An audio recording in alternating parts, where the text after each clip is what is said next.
ഈ മാല ഒരു മോഷണ മുതലാണെന്ന് റുബിക്ക് അറിയായിരുന്നില്ലേ? മോഷണ മുതലോ? അതെ,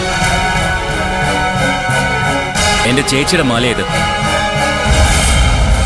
ആരും അറിയാതെ ഇവളത് എടുക്കുമായിരുന്നു. സത്യമായിട്ടും എനിക്ക് വിവരം അറിയില്ലായിരുന്നു. ഞാനിത് ഈ മാല ഇവളുടെ ആണെന്ന് വിചാരിച്ചേ.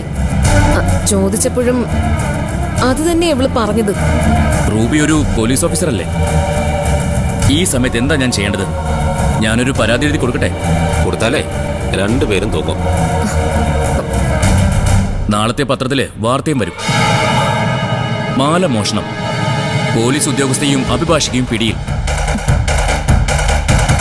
എന്താ റൂബി, ഞാൻ ചെയ്യട്ടെ? എന്തൊക്കെയാ ചന്ദ്രൻ ഞാൻ ഈ കേൾക്കുന്നത്? ഇത് നിന്റെ മാലയാണെന്നല്ലേ നീ പറഞ്ഞത്? സോറി, പറ്റിപ്പോ.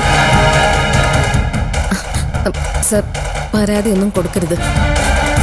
ശരി, ഞാനേ നിങ്ങളുടെ അത്രയും ചീപ്പ് ആവുന്നില്ല. എനിക്ക് ഈ മാല തിരിച്ചു കിട്ടണം. ഇപ്പൊ തന്നെ പണം അടച്ച് എനിക്ക് ഈ മാല തിരിച്ചെടുത്ത് തരണം. അങ്ങനെ തന്നാൽ ഞാൻ പരാതി കൊടുക്കത്തില്ല. അല്ലെങ്കിൽ ഞാൻ ഉറപ്പായിട്ടും പോലീസിനെ വിളിക്കും. അത് വേണ്ട, മാല ഞാൻ എടുത്തുതരാം. അതിന് നിന്റെ കയ്യിൽ വല്ല കാശുണ്ടോ? കുറച്ചുണ്ട്. തികയത്തത് ഞാൻ തരാം. നീ ഉള്ളതെടുത്ത് കൊടുക്ക്.